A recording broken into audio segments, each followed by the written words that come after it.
Remember the SGA-Paul George trade?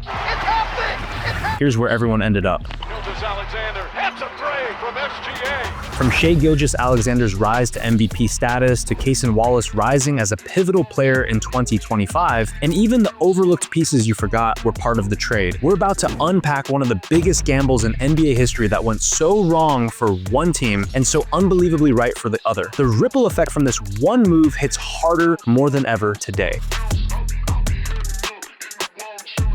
In the summer of 2019, the Clippers decided to go all in and basically threw their entire future on the table to get superstar Paul George, telling the whole league they were ready to win and win now. In one day, they went from struggling to compete in the playoffs to championship contenders, or so they thought.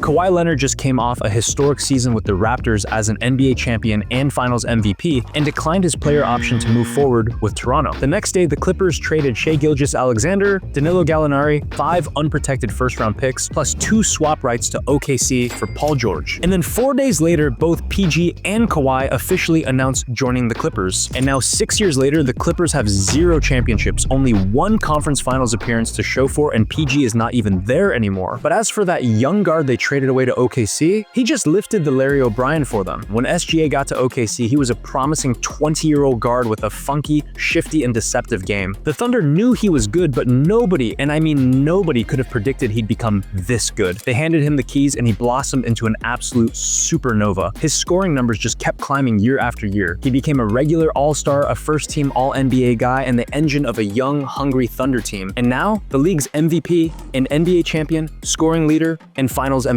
But over the last 6 years, this trade was the gift that kept giving. Because the trade wasn't just about SGA, the real genius of the deal for OKC was that war chest of draft picks and assets they got. This historic pile of picks gave their GM, Sam Presti, the ultimate cheat code. He built a deep, young, and insanely talented team around SGA and still has a mountain of assets for the future. Now with SGA, Danilo Gallinari was the only other player in that trade, and we still have to give him his flowers because he played a key role for the season ahead, helping a scrappy Thunder team make the playoffs in 2020 before he left. During his one season with the Thunder, he quietly had one of the most efficient years of his career, averaging 18.7 points per game with an impressive 40% shooting percentage from 3. He was the vet OKC needed for the time being. Eventually, they sent Danilo to the Atlanta Hawks in exchange for a conditional 2025 second-round pick in a sign-and-trade. The move wasn't about performance. Danilo was still playing at a high level. It was about long-term vision. The Thunder chose flexibility and future assets over re-signing a veteran who didn't fit their timeline. So with that said, let's unfold the rest of that timeline. For their first pick from this deal, in 2021, OKC's first-round selection was Tre Mann. With the 18th pick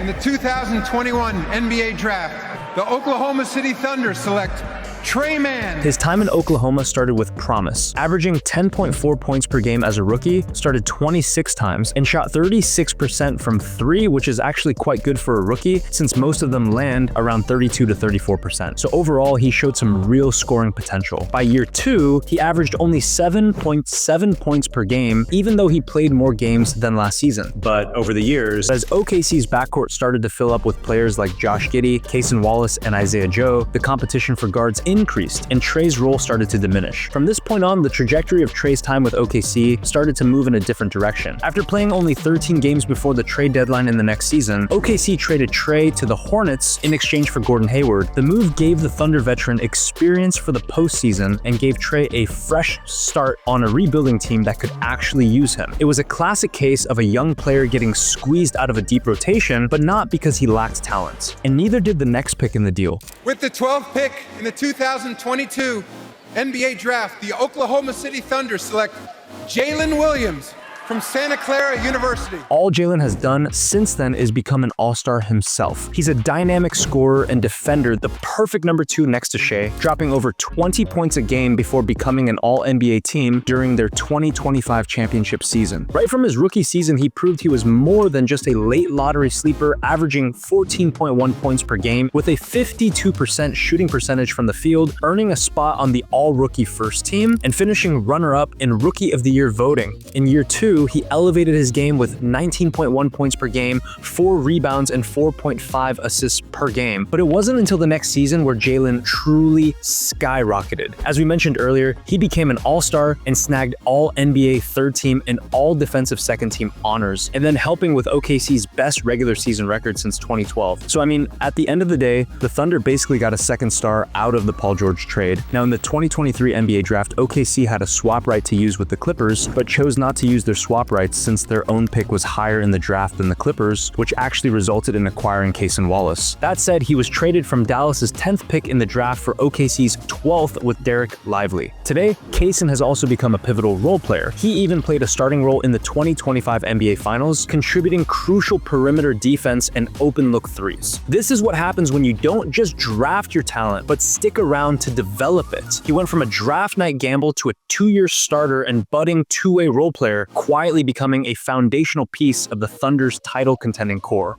Next up, we've got a bit of a different move on OKC here. In February 2024, OKC actually traded away their 2024 pick to Dallas for a future 2028 first-round swap. Why? Because OKC actually already had another 2024 first-round pick from the Westbrook and Chris Paul trade, which ended up selecting Nikola Topic at number 12. 12th pick in the 2024 NBA Draft.